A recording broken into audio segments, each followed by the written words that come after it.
Keluaran 15 7. ayat 1 sampai 27. Demikian firman Tuhan. Pada waktu itu Musa bersama-sama dengan orang Israel menyanyikan nyanyian ini bagi Tuhan yang berbunyi. Baiklah aku menyanyi bagi Tuhan, sebab ia tinggi luhur.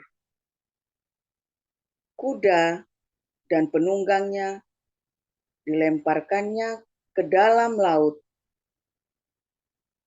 Tuhan itu kekuatanku dan mazmurku. Ia telah menjadi keselamatanku. Ia Allahku. Kupuji Dia. Ia Allah Bapakku. Kuluhurkan Dia. Tuhan itu pahlawan perang. Tuhan, itulah namanya. Kereta Firaun dan pasukannya dibuangnya ke dalam laut. Para perwiranya yang pilihan dibenamkan ke dalam laut teberal. Samudra raya menutupi mereka ke air yang dalam. Mereka tenggelam seperti batu. Tangan kananmu, Tuhan, mulia karena kekuasaan-Mu. Tangan kananmu, Tuhan, menghancurkan musuh. Dengan keluhuran-Mu yang besar, Engkau meruntuhkan siapa yang bangkit menentang Engkau. Engkau melepaskan api murka-Mu yang memakan mereka sebagai tunggul gandum. Karena nafas hidung-Mu, segala air naik bertimbun-timbun. Segala aliran berdiri tegak seperti bendungan. Air bah membeku di tengah-tengah laut. Kata musuh, aku akan mengejar, akan mencapai mereka, akan membagi-bagi jarahan. Nafsuku akan kulampiaskan kepada mereka, akan kuhunus pedangku. Tanganku akan melenyapkan mereka. Engkau meniup dengan taufanmu, laut pun menutupi mereka. Sebagai timah, mereka tenggelam dalam air yang hebat. Siapakah yang seperti Engkau di antara para Allah, ya Tuhan? Siapakah seperti Engkau mulia karena kekudusan-Mu, menakutkan karena perbuatan-Mu yang masyhur. Engkau pembuat keajaiban. Engkau mengulurkan tangan kanan-Mu, bumi pun menelan mereka. Dengan kasih setia-Mu Engkau menuntun umat yang telah Kau tebus. Dengan kekuatan-Mu Engkau membimbingnya ke tempat kediaman-Mu yang kudus. Bangsa-bangsa mendengarnya. Mereka pun menggigil. Kegentaran menghinggapi penduduk tanah Filistin. Pada waktu itu gemparlah para kepala kaum di Edom. Kedahsyatan menghinggapi orang-orang berkuasa di Moab. Semua penduduk tanah Kanaan gemetar. Ngeri dan takut menimpa mereka karena kebesaran tangan-Mu. Mereka kaku seperti batu sampai umat-Mu menyeberang. Ya Tuhan, sampai umat-Mu yang Kau peroleh menyeberang. Engkau membawa mereka dan Kau congkokkan mereka ke atas gunung milik-Mu sendiri. Di tempat yang telah Kau buat, kediaman-Mu, ya Tuhan, di tempat kudus yang didirikan tangan-Mu, ya Tuhan. Tuhan memerintah kekal selama-lamanya. Ketika kuda Firaun dengan keretanya dan orangnya yang berkuda telah masuk ke laut, laut berbalik meliputi mereka. Tetapi orang Israel berjalan di tempat kering dari tengah-tengah laut.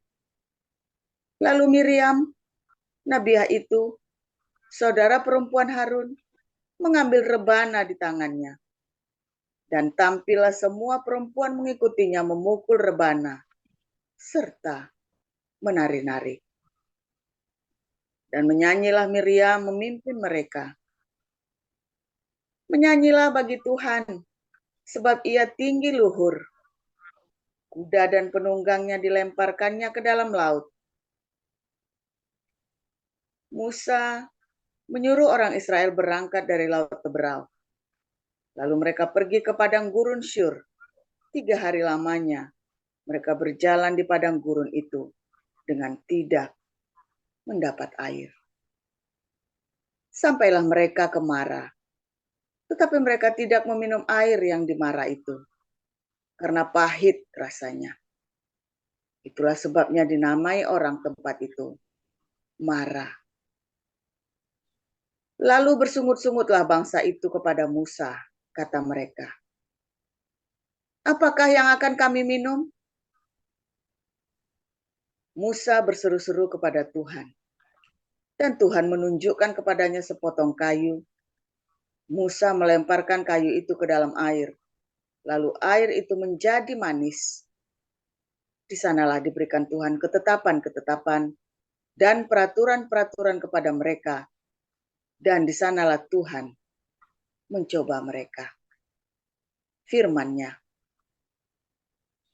jika kamu sungguh-sungguh mendengarkan suara Tuhan Allahmu dan melakukan apa yang benar di matanya, dan memasang telingamu kepada perintah-perintahnya, dan tetap mengikuti segala ketetapannya, maka aku tidak akan menimpakan kepadamu penyakit manapun yang telah kutimpakan kepada orang Mesir. Sebab aku, Tuhanlah yang menyembuhkan engkau. Sesudah itu sampailah mereka ke Elim. Ulang. Sesudah itu sampailah mereka di Elim. Di sana ada 12 mata air dan 70 pohon korma. Lalu berkemahlah mereka di sana, di tepi air itu. Dari Matius 26 ayat 1 sampai 46. Beginilah pembacaan kebenaran firman Tuhan. Setelah Yesus selesai dengan segala pengajarannya itu, berkatalah kepada murid-muridnya, kamu tahu bahwa 2 hari lagi akan dirayakan Paskah, maka Anak Manusia akan diserahkan untuk disalibkan. Pada waktu itu berkumpullah imam-imam kepala dan tua-tua bangsa Yahudi di istana imam besar yang bernama Kayafas, dan mereka merundingkan suatu rencana untuk menangkap Yesus dengan tipu muslihat dan untuk membunuh dia. Tetapi mereka berkata, jangan pada waktu perayaan, supaya jangan timbul keributan di antara rakyat. Ketika Yesus berada di Betania, di rumah Simon si Kusta, datanglah seorang perempuan kepadanya, membawa sebuah buli-buli pualam berisi minyak wangi yang mahal. Minyak itu dicurahkannya ke atas kepala Yesus yang sedang duduk makan. Melihat itu murid-murid gusar dan berkata, untuk apa pemborosan ini? Sebab minyak itu dapat dijual dengan mahal dan uangnya dapat diberikan kepada orang-orang miskin. Tapi Yesus mengetahui pikiran mereka lalu berkata, mengapa kamu menyusahkan perempuan ini? Sebab ia telah melakukan suatu perbuatan yang baik padaku. Karena orang-orang miskin selalu ada padamu, tetapi aku tidak akan selalu bersama-sama kamu. Sebab dengan mencurahkan minyak itu ke tubuhku, ia membuat suatu persiapan untuk penguburanku. Aku berkata kepadamu, sesungguhnya di mana saja Injil ini diberitakan di seluruh dunia, apa yang dilakukannya ini akan disebut juga untuk mengingat dia. Kemudian pergilah seorang dari ke-12 murid itu, yang bernama Yudas Iskariot, kepada imam-imam kepala. Ia berkata, apa yang hendak kamu berikan kepadaku, supaya aku menyerahkan dia kepada kamu? Mereka membayar 30 uang perak kepadanya. Dan mulai saat itu, Ia mencari kesempatan yang baik untuk menyerahkan Yesus. Pada hari pertama dari hari raya roti tidak beragi, datanglah murid-murid Yesus kepadanya dan berkata, "Di mana engkau kehendaki kami mempersiapkan perjamuan Paskah bagimu?" Jawab Yesus, "Pergilah ke kota kepada si Anu dan katakan kepadanya, pesan guru, waktuku hampir tiba. Di dalam rumahmu lah aku mau merayakan Paskah bersama-sama dengan murid-muridku." Lalu murid-muridnya melakukan seperti yang ditugaskan Yesus kepada mereka dan mempersiapkan Paskah. Setelah hari malam, Yesus duduk makan bersama-sama dengan ke-12 murid itu. Dan ketika mereka sedang makan, ia berkata, "Aku berkata kepadamu, sesungguhnya seorang di antara kamu akan menyerahkan aku."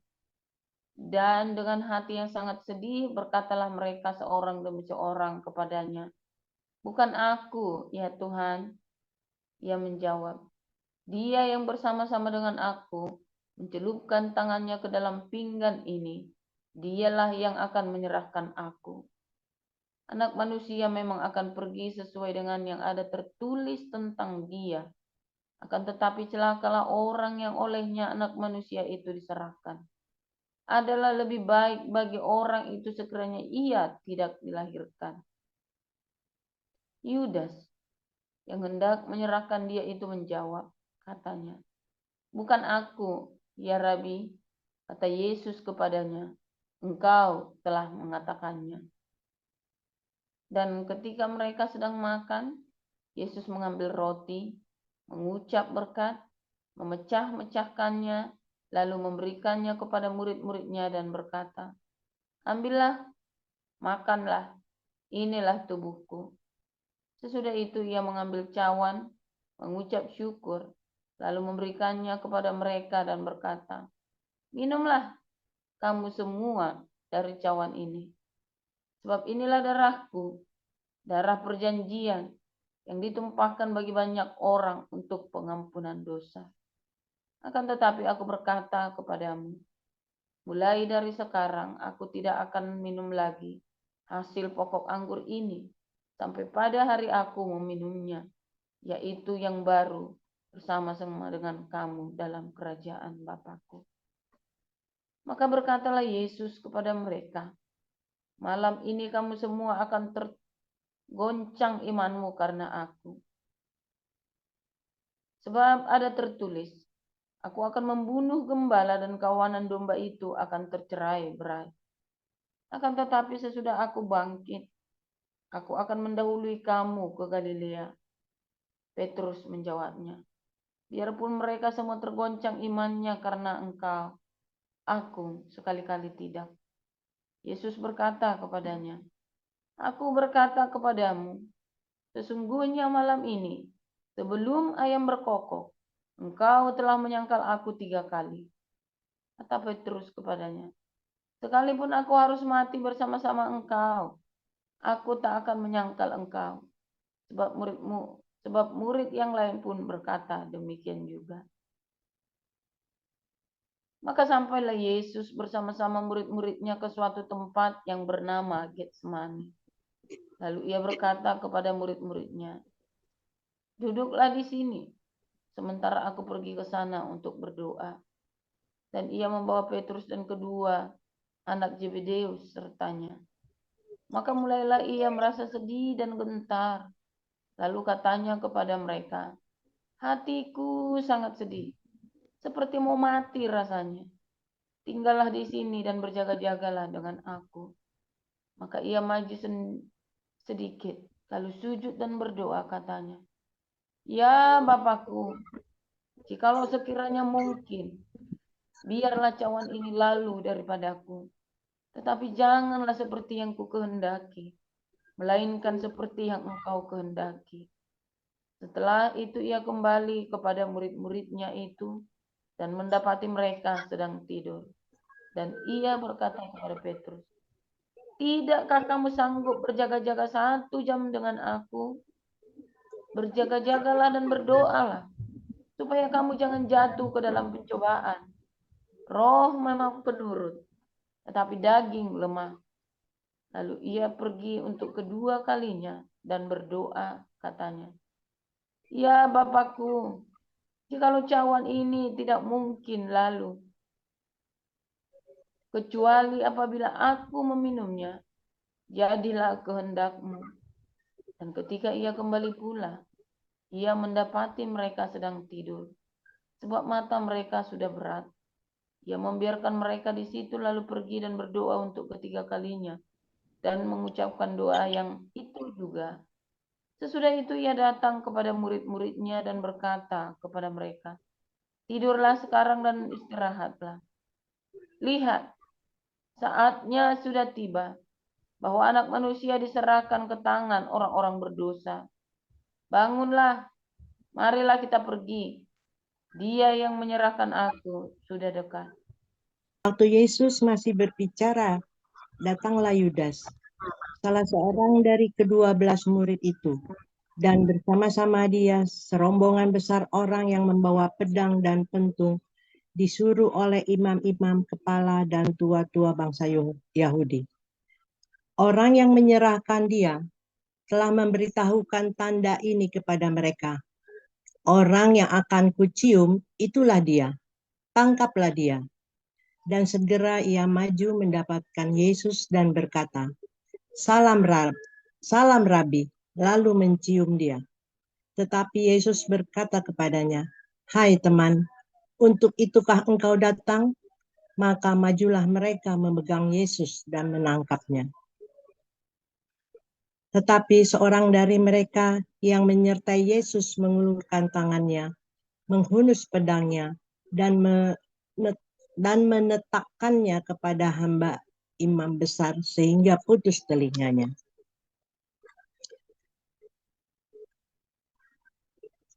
Maka kata Yesus kepadanya, "Masukkan pedang itu kembali ke dalam sarungnya, sebab barang siapa menggunakan pedang akan binasa oleh pedang. Atau kau sangka bahwa aku tidak dapat berseru kepada Bapakku supaya ia segera mengirim lebih dari 12 pasukan malaikat membantu aku?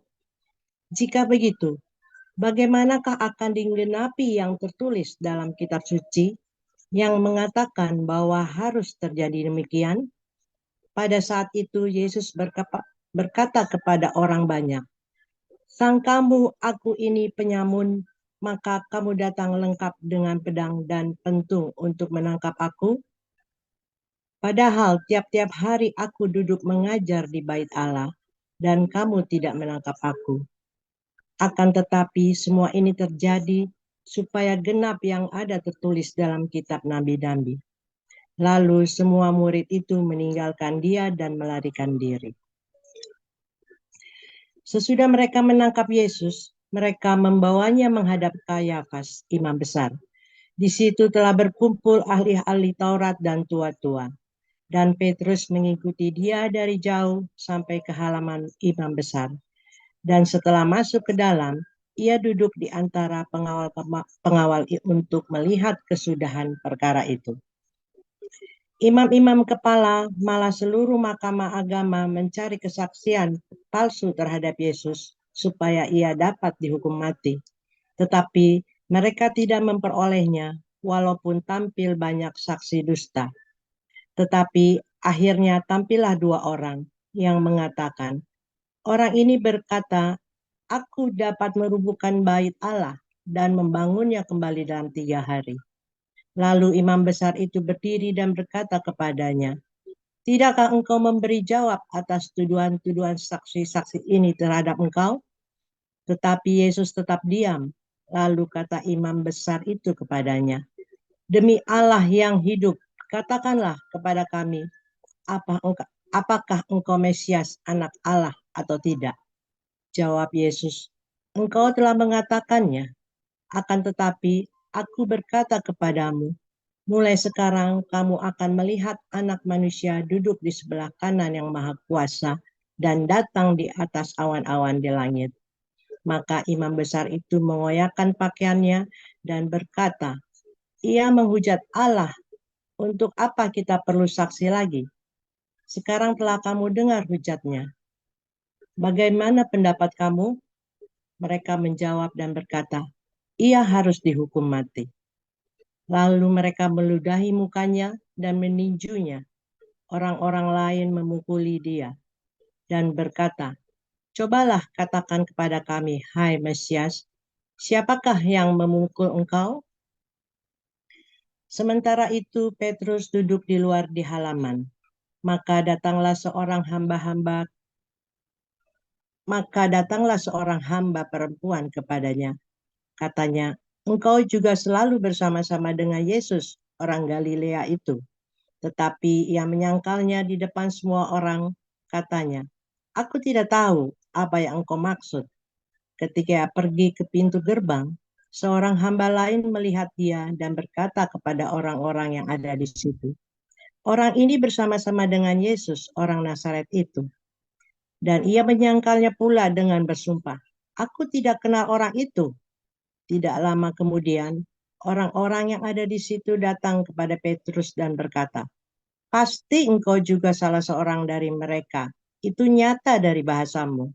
Maka mulailah Petrus mengutuk dan bersumpah, aku tidak kenal orang itu. Dan pada saat itu berkokoklah ayam. Maka teringatlah Petrus akan apa yang dikatakan Yesus kepadanya. Sebelum ayam berkokok, engkau telah menyangkal aku 3 kali. Lalu ia pergi keluar dan menangis dengan sedihnya. Haleluya, firman Tuhan selalu baru setiap hari. Kita menanti-nantikan Tuhan dengan penuh cinta, saudara ya, dalam pergumulan, di dalam tekanan terberat dalam hidupmu, ya, sehingga hatimu meluap dengan sukacita. Di dalam tekanan hidup kita, hati kita meluap dengan sukacita. Wah, indahnya luar biasa, saudara. Saudara, sukacita sejati itu bukan kamu lagi banyak duit, saudara ya. Sukacita sejati itu saat kamu dalam tekanan, ya, anggota keluargamu sedang sakit, kamu lagi bangkrut, kamu sedang mengalami luar biasa ya. Tetapi dalam tekanan itu ada kemerdekaan, ada kemenangan dalam Tuhan, ada pembebasan, saudara. Waduh, itu namanya sukacitanya meluap ya. Anda bayangin ya, ketika kita akhirnya bisa sampai ke Eropa ini ya, semuanya sekeluarga ya, dengan cara yang ajaib, saudara ya, nolong semua saya dan anak istri semua ya. Bayangin, Anda tahu nggak sukacitanya saya kayak apa, saudara? Ya, hanya dengan one way tiket, hanya dengan segala macam kemustahilan, tapi kita lolos semua, saudara ya.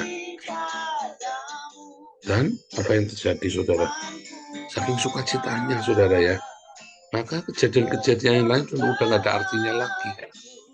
Saking sukacitanya, ya, ada masalah-masalah pun udah nggak berarti lagi, saudara. Ya, namanya difitnah, dicaci maki, diapain kita, bodo amat, kita sudah sukacita di sini. Ya nggak, saudara? Kalau Anda sudah masuk dalam tanah perjanjian, ya, kalau Anda sudah masuk dalam tanah perjanjian, rasanya semuanya lega, saudara. Ya kan? Musa belum nyaris, ya. Cuma tinggal 1 langkah lagi dia masuk tanah perjanjian. Oh ya, enggak bisa. Coba misalnya seperti apa tuh, saudara? Tetapi kalau Anda berhasil masuk tanah perjanjianmu, nurut, ya, walaupun dari tekanan yang begitu besar ya, waduh, diuber-uber ya, diuber-uber sama Mesir, mau dibunuh. Berhasil nyebrang, musuh-musuhmu dibinasakan oleh Tuhan. Makanya jangan balas, biar Tuhan yang membalas. Jangan kita balas sendiri. Nyanyian itu akan meluap, nyanyian yang luar biasa, sudah. Nyanyian yang istimewa, nyanyian baru yang istimewa akan keluar dari mulutmu, dari dalam hatimu, meluap. Nah, itulah nyanyian yang sejati, itulah nyanyian surgawi, saudara. Ketika kamu lepas dari musuh-musuhmu, bukan karena kamu hebat, tetapi karena kamu mengandalkan Tuhan. Kalau kamu hebat dengan musuh-musuhmu, namanya bukan nyanyian surgawi, kamu yang hebat, ya, kamu yang hebat itu untuk darah-darah. Nanti kalau kerjaan musuhmu lemah, ya kamu injak. Kalau kamu yang lemah, ya kamu diinjak. Tapi kalau kamu sama Tuhan, lekat erat pada Tuhan Yesus, ya, maka sekalipun kamu ditindas, tetapi kamu melekat erat kepada Tuhan. Tadi malam ya, kita melekat erat pada Tuhan. Ya, maka Tuhan menyediakan hidangan bagimu di hadapan semua lawanmu, saudara. Ngece ya, saudara ya. Ngece, saudara ya. Saya lagi difitnah, lagi dicaci maki, lagi di apa? Sekolah di Haifa, saudara ya. Lagi dicaci maki, lagi diruwet-ruwetin, di laptop baru, saudara ya. Padahal nggak punya duit. Karena Anda cek rekening saya kosong, saudara, nggak ada duitnya. Lagi dicaci maki, lagi ditindas, anak saya sekolah di Belanda. Semua hal-hal yang aneh-aneh itu, saudara. Bukan hanya berkat jasmani saja, ya. Coba kita panen jiwa-jiwa banyak sekali, saudara ya, dari seluruh dunia, ya, bukan hanya di Indonesia, tapi dari seluruh dunia, saudara. Kita panen jiwa-jiwa. Kenapa, saudara, bisa begitu? Karena kita tulus sama Tuhan. Kita masuk dalam tanah perjanjian dengan kerendahan hati, di dalam tekanan yang luar biasa.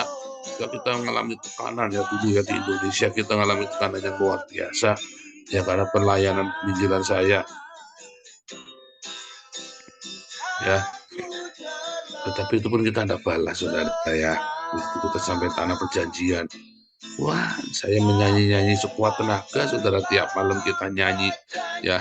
Dulu kita tinggal di camp, kita ngerekamannya, aduh, aneh-aneh dulu ya kita rekamannya. Makanya saya sering tak tampilin. Jadi kita nyanyi pakai gitar bolong. Begitu sampai Eropa itu, saudara ya, saya beli gitar, saudara. Gitar 30 euro, gitar bekas di pasar di tukang loak, saudara ya. Ini gitar bekas 30 euro. Kemudian kita mulai nyanyi, kita mulai sering nyanyi sama-sama. Setiap hari kita nyanyi sama-sama, saudara ya. Berdoa sama-sama, nyanyi sama-sama. Ada nyanyian yang keluar dari hidup kami, saudara ya, karena kemenangan. Kita bersuka cita sekali, saudara. Dan Anda bayangin rasanya seperti apa leganya, saudara. Aduh, saudara. Ya, mungkin dari beberapa Anda ya yang telah melewati masa-masa seperti saya, tahu leganya seperti apa, saudara. Ya, dan sekarang saya ceritakan kepada Anda betapa leganya hati ini, saudara ya.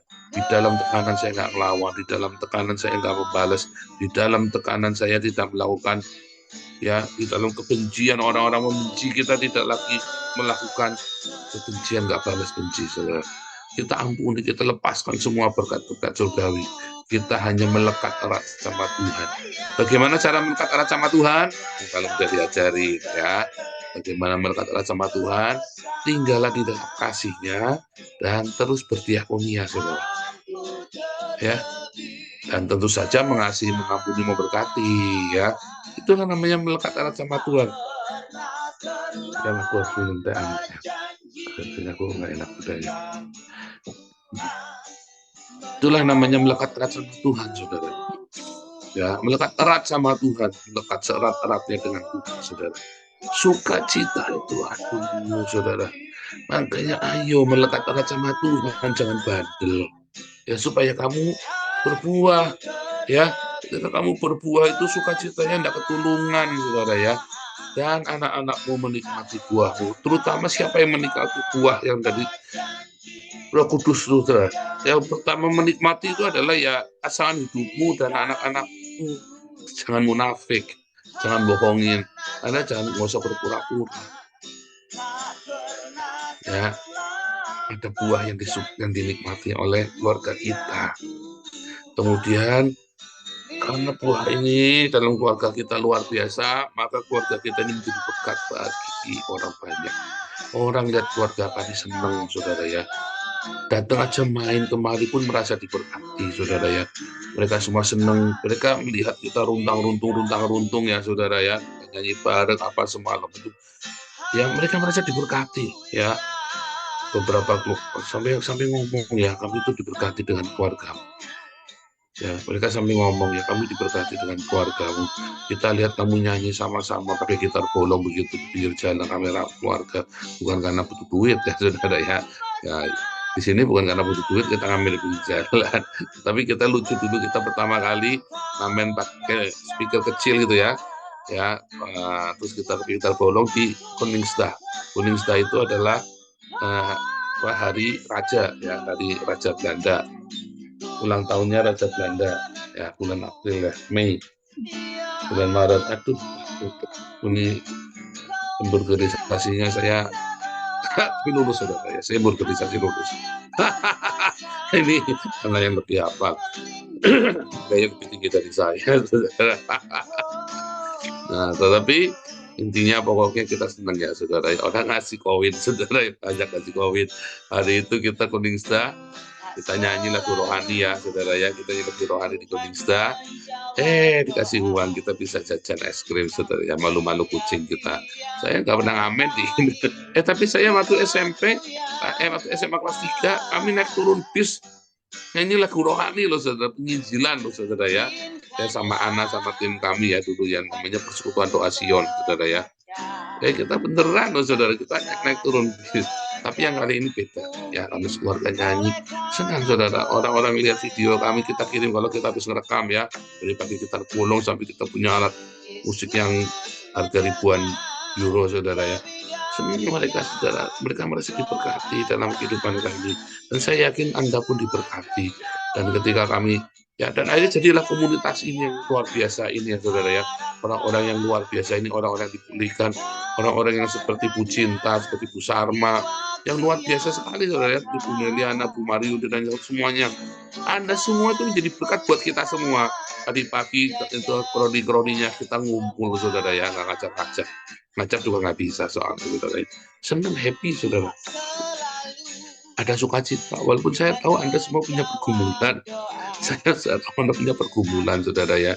Tetapi Anda menang dalam pergumulan itu ketika Anda bisa bersukacita di dalam tekanan yang luar biasa.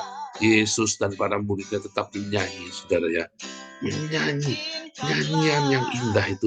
Nyanyian itu adalah ciri, ya. Nyanyian yang meluap dari hati, ya, adalah ciri Anda punya sesuatu, ya, yang baik, yang ada sukacita yang keluar meluap, ya. Orang yang suka menyanyi itu walaupun fals suaranya, saudara ya, walaupun fals suaranya, di dalam tekanan yang luar biasa dalam hidupnya, ya. Yesus itu kan menjelang kematian Yesus kan, mereka menyanyi, Musa menyanyi, Miriam menari. Saudara, ayo menyanyi dalam hidupmu, saudara. Jangan biarkan musik itu berhenti di keluargamu. Ya, jangan melarang orang menyanyi, saudara. Ketika anakmu lagi nyanyi biar fals, biarkan. Suamimu lagi nyanyi biarpun fals, biarkan, saudara. Istrimu lagi nyanyi biarpun fals, biarkan. Sebab nanti ada saat nyanyinya bukan fals tapi kayak hantu. Kayak mami saya dulu ya, lagi stres, ya digebukin mami saya terus nyanyinya.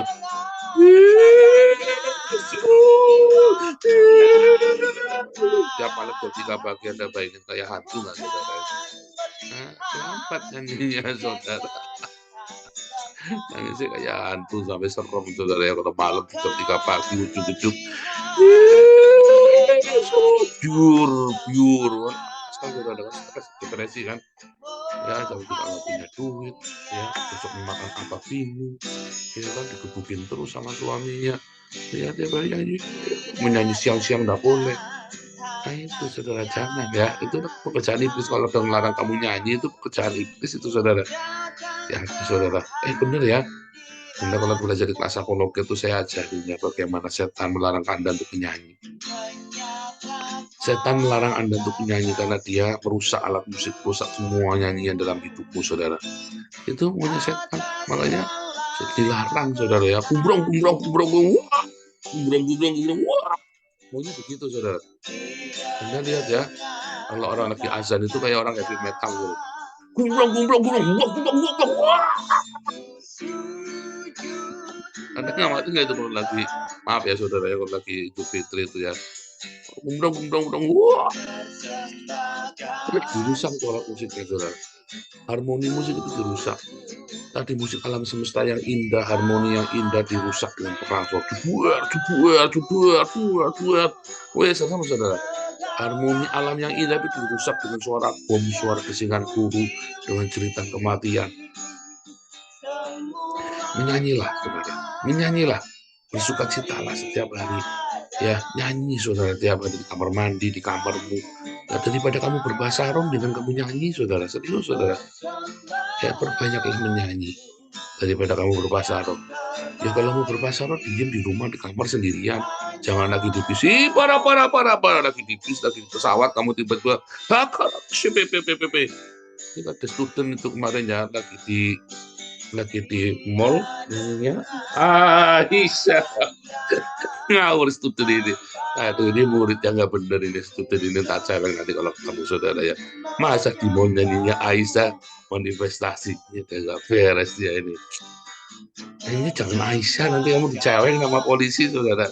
Aduh, itu lagu sakral yang boleh nyanyi cuma Nabi 26. Kamu enggak boleh saudara.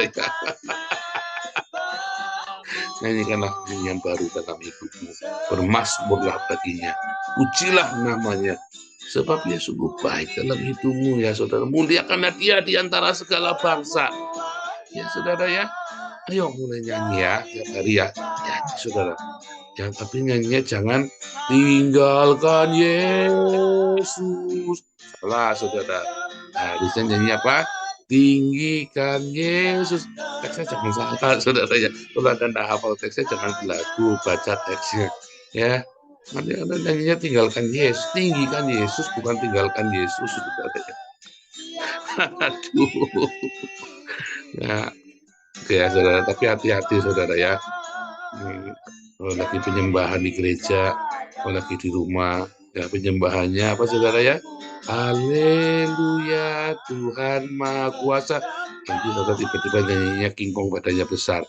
Nggak apa-apa saudara, King Kong untuk memuji Tuhan. Haleluya, Tuhan Yesus memberkati.